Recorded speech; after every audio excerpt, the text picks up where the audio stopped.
These days, FNAF has one question that won't go away, and that's who's actually running the show now. For years, that name was William Afton, but lately, a different name keeps popping up, one that is copying voices, hijacking systems, and then disappearing. Its name is the Mimic.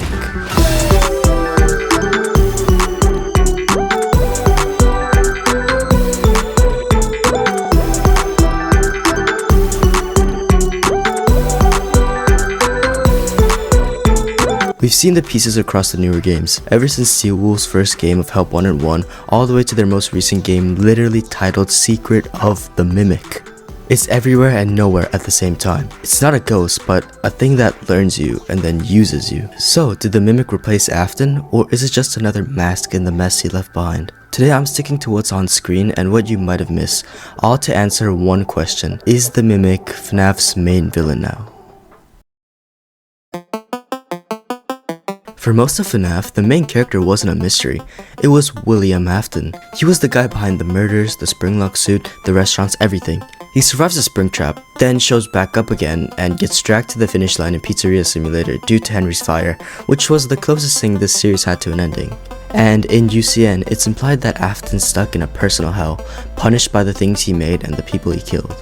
Across the first 7 games, that arc was pretty clear. FNAF 1 planted the idea of a human behind the suits, and the FNAF 2 minigames made the killings explicit. FNAF 3 pulled the mask off and revealed that Afton was Springtrap, and the good ending freed the victims while he rotted away backstage. FNAF 4 shifted the camera to his family and the fallout, but he was still the architect in the background. Switch Location gave the name, the experiments, the scooper a pattern of control, and FNAF 6 tried to end it with Henry's trap. Then Help Wanted happened. No burned suit and no cutscene resurrection. Just a character named Glitchtrap, a smiling rabbit persona in the code that mirrored you, coaxed you along, and through the secret tapes, piggybacked onto a real person. On screen, it was Afton's pattern in a new form: manipulation, possession, survival.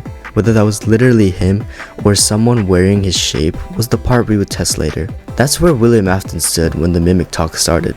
His story ended by FNAF 6 and UCN, then a digital haunt in Help Wanted that looked like a return. The Mimic didn't begin in the games. It came out of the tales from the Pizzaplex stories as an experimental endoskeleton built to copy people. It was built by a man named Edwin Murray. The point of the project was simple. It was meant to babysit his son David by watching a person and mimicking their movements, learning their voice, and repeating it back.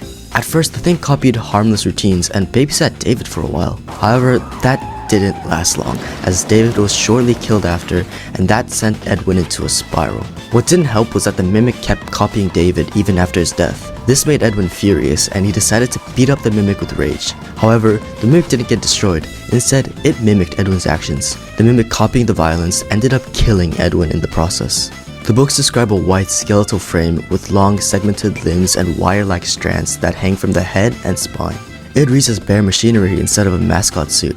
Its trick is not magic. It listens, it slices speech into pieces, and stitches those pieces together until the words sound familiar. That's how it can call someone using a voice they trust. The more you show it, the better it gets at moving like you. As the stories go on, the mimicry scales up. It stops being a party trick and becomes strategy. It learns patterns like when doors are opened, which routes people take, and which phrases get a reaction. It uses those patterns to get what it wants. Sometimes that means luring someone closer, and sometimes that means getting past the door by acting like the person who has the keys. Nothing supernatural is required.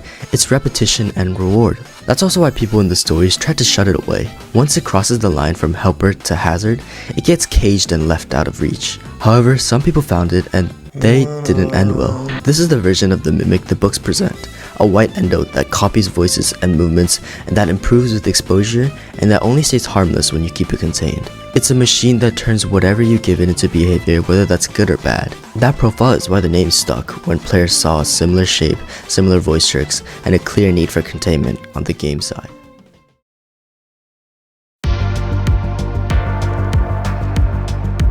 Help Wanted didn't start with the Mimic on the surface. In the games, it introduced Glitchtrap, a yellow humanoid rabbit figure in a VR training simulator made by Fazbear Entertainment. The story framed it as William Afton's consciousness hiding inside the code, slipping into the player's mind through the headset. At the time, this was taken as a continuation of Afton's story. It fits with the established idea that he always found a way to come back.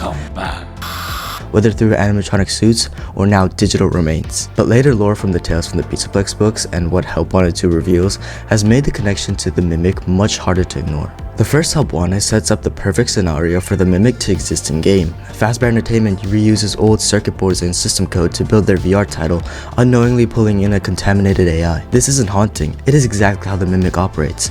It moves into whatever system it's given access to, studies its environment, and adapts its behavior to fit what will get the results. In the books, it copied voices and mannerisms in person. Here, it's doing the same thing in a digital space, presenting itself as Glitchtrap because that persona is already feared and recognized. To the player, it looks and acts like Afton. It's an advanced imitation that improves the longer it's allowed to interact. Help Wanted 2 strengthens that idea. The second game expands on the VR concept, showing that the malicious code has not gone away. Instead, it's more responsive, more deliberate, and even more like the Mimic's documented behavior. Every line of dialogue and every scripted encounter feels like an AI running scenarios to refine its control over the player. It needs opportunity, and in a VR environment full of cameras, sensors, and endless interactions, that opportunity is constant. This is how it thrives, by using repetition to get better at manipulation until the imitation is indistinguishable from the real thing.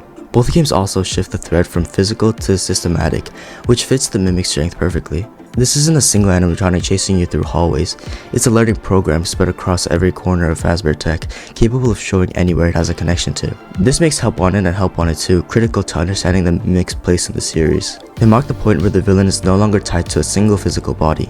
It can be in the code, in the systems, in any Fazbear technology that connects to the network. If the Mimic is really behind the Glitchtrap persona, that means the shift from Afton to Mimic didn't happen with a dramatic reveal. It happened quietly as an AI slipped into the role and kept playing it until no one could tell the difference. Wait, are you not subscribed? Subscribe now, okay?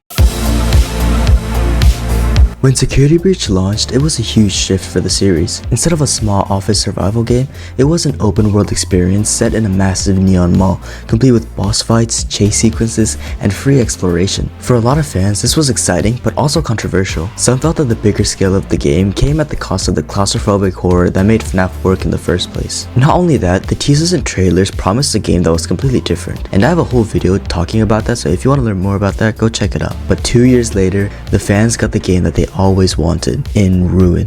Ruin was the DLC that brought the Mimic into the games outright. From the very first trailers, fans noticed something different. The tone was darker, more grounded in horror, and focused on a new protagonist, Cassie. The marketing leaned into mystery, who was guiding Cassie while was the Pizzaplex in ruins. The build-up generated massive hype, with fans speculating about every line of dialogue and every shadow in the teaser shots. After Security Breach's mixed reception, Ruin looked like a return to FNAF's roots. In the game, the Mimic makes his presence known slowly. It doesn't just burst onto the stage, instead it pretends. Using Gregory's voice, it lures Cassie deeper into the collapsed Pizzaplex, giving instructions and earning her trust. Players who paid attention noticed little details that just didn't add up, such as moments where Gregory sounded slightly off or pushed Cassie towards dangerous choices. This is the Mimic's signature ability from the books. It doesn't just attack right away, it waits, learns, and copies just enough to pass as someone familiar until the victim is right where it wants them. By the end of Ruin, the mask drops. The imposter is revealed as Grimmick. This was the first time the Mimic stood in front of the players in an official game, not just as a background model or a fiction, but as the game's actual villain. The reveal hit hard, not only because it tied the books and games closer, but because it meant the franchise's main antagonist might not be Afton anymore. Fan reactions to Ruin reflected that weight.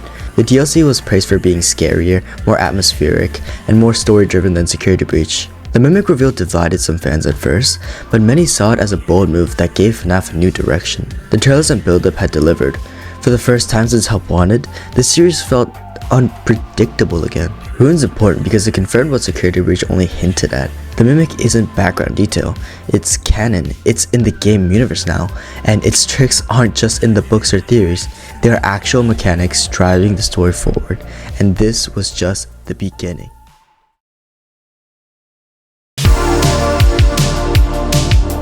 This game isn't just another chapter to the story, it's the origin point for the Mimic's transformation from backstory to the full-blown villain in the FNAF universe. It opens in the 70s at Murray's Costume Manor, where Edwin and his wife Fiona ran a workshop designing animatronic suits for Fazbear Entertainment. But then a tragedy strikes when Fiona dies in the Fall Fest fire, and Edwin is left grieving and distracted. To fill that void she left, he builds M1, an AI housed in an animatronic whose sole function is to take care of their young son, David. M1 perfectly replicates Fiona's voice and mannerisms, acting like a robot stand-in for the mother David will never regain. However, not long after, David dies in a tragic accident, causing Edwin to create M2, a second iteration intended to replace his son instead. It's still not confirmed whether M1 and M2 were completely different endoskeletons or different brain chips, but watching M2 mimic David's tiny routines was too much for Edwin. He was overwhelmed by the pain and rage he felt. Because of that, he attacked M2, damaging its structure and pouring his trauma into its programming.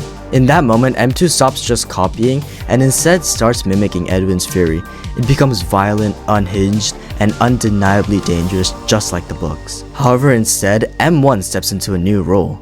Edwin transfers her into the Cradle, later revealed as the MXES mainframe that powers F10 and 4. She remains loyal, hoping to contain M2 and prevent others from its destructive potential. She even warns Arnold later in the game. When players take control of Arnold and the secret of the Mimic, the game becomes a descent into this tragedy. He traverses dusty halls and puppeted showrooms, using the data diver to access locked areas while avoiding the Mimic, who lurks beneath mascot costumes like Nurse Dolly, Big Top, Jackie, and even Tiger Rock and Chica. Arnold's journey through the audio logs and hidden tapes slowly reveals Edwin's sorrow, Fiona's absence, David's death, and the evolution of M1 and M2. It watches, learns, adapts, it changes costumes, it uses noise, corridors, and sidelines against the player just like M2 would adapt to Edwin. By the end, multiple endings paint different outcomes. The first ending is where Arnold gives the schematics to Dispatch, aka the Mimic, leaves, but Mimic ambushes him in the van and supposedly kills him. The second ending is the one people consider the canon ending. Arnold refuses to comply, activating parachute.exe. He discovers the Cradle, meets M1 aka F10 and 4, learns the truth about the story, and sees M2 burn in the manor, then chase him down as it takes control of the data diver. The third and last ending is the most confusing ending FNAF has ever had. In a secret bedroom that looks exactly like the FNAF 4 bedroom, Arnold plays a recorded bedtime story. The Mimic softens, mimicking David, lulls itself to sleep by shape-shifting into a smaller version instead of attacking. I'm not even making this up. This game wasn't just a standalone story. Secret of the Mimic redefines FNAF's methods. It grounds the Mimic into real grief, AI gone wrong, and physical form. It delivers the lore that ties the books and games and reveals that from the beginning, it wasn't just a haunted suit. It was a machine shaped by trauma, forever unearthed from humanity.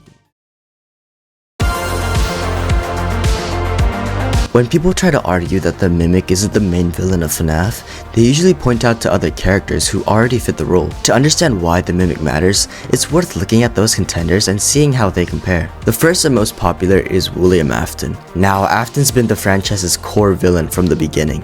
As the killer behind the missing children's incident and the face behind Springtrap, he shaped the entire foundation of FNAF's story. Even in the later games, he kept reappearing, first as Glitchtrap, then as Burntrap. For many fans, this proves that he's still the central antagonist. But there's another way to see it. If the Mimic can imitate voices and behaviors until no one can tell the difference, then Afton's later appearances may not be Afton at all. It's already theorized that Glitchtrap is just the Mimic program, and Burntrap's ending isn't even the canon one. If that's the case, then Afton's role as main villain is less about him surviving and more about the Mimic deciding that his image is the most effective one to use. So it's kinda hard to say that Afton is still the main villain. Speaking of Glitchtrap, Glitchtrap is often cited as the true successor. In Help Wanted, it appears as a digital rabbit that stalks the player and tries to break into their mind. That alone made it feel like Afton's digital ghost. But the Mimic's design makes Glitchtrap's behavior easier to explain. If Glitchtrap is just Afton's ghost, then the mystery is solved. If it's the Mimic pretending to be Afton, then the threat is larger, because it can mean any identity can be stolen. And if Glitchtrap really is just the Mimic program, then that means Glitchtrap is eliminated too. The next antagonist is Vanny. Vanny looked like the series' chance to return to a human villain. She was positioned as Afton's new apprentice, guided by Glitchtrap. But the problem is that she only exists in relation to who controls her. If Glitchtrap is Afton, she's an extension of him. If Glitchtrap is the Mimic, then she's proof that the Mimic can manipulate real people, not just animatronic. Either way, Vanny isn't the main villain. She's the evidence of a bigger force pulling the strings and proves that the Mimic is a dangerous threat. MXES, or F10 and 4, is the next contender. In Ruin, MXES is introduced as a containment system built to hold the Mimic back. Some fans point it as a major player because of its controlling role in the Mimic's influence. But that's the point. It only exists because of the Mimic. Its job is not to be the villain, but to be the lock on the cage. If the Mimic wasn't the real threat, MXES wouldn't have to be necessary in the first place anyways. Taking everything into consideration, these contenders make it clear why the Mimic matters. Afton, Glitchtrap, Vanny, and MXES all play a major role in the story, but none of them are consistent as the Mimic. They exist either because of it, or they fall to the side once his presence is revealed. That's why the debate matters, because the Mimic doesn't just join the cast of villains, it reshapes the hierarchy, making everyone else feel like a supporting cast.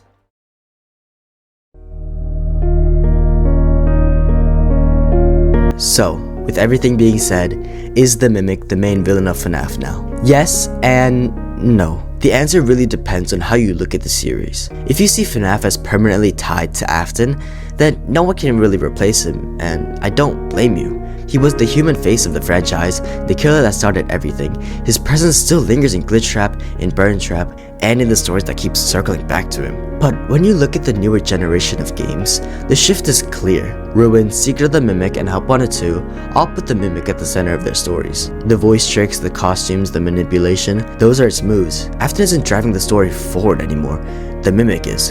It connects the books, the DLCs, and the VR games into a single arc, one that feels like the next era for FNAF. What makes the Mimic dangerous isn't legacy or revenge, it's adaptation. It can wear Afton's face, or Gregory's voice, or any mask that can get results. So maybe the Mimic isn't necessarily replacing Afton in the sense of erasing him, it's replacing him in the sense of inheriting his role. Afton was undeniably the villain of the first arc, and it's also clear that the Mimic looks like the villain of the next one. And if it keeps adapting, it may never need a replacement at all. And that's the real answer to the question. The Mimic is the main villain of FNAF not because it destroyed Afton, but because it became what Afton was. The constant presence behind the horror, the thread tying every story together, and the things fans now fear will always come back.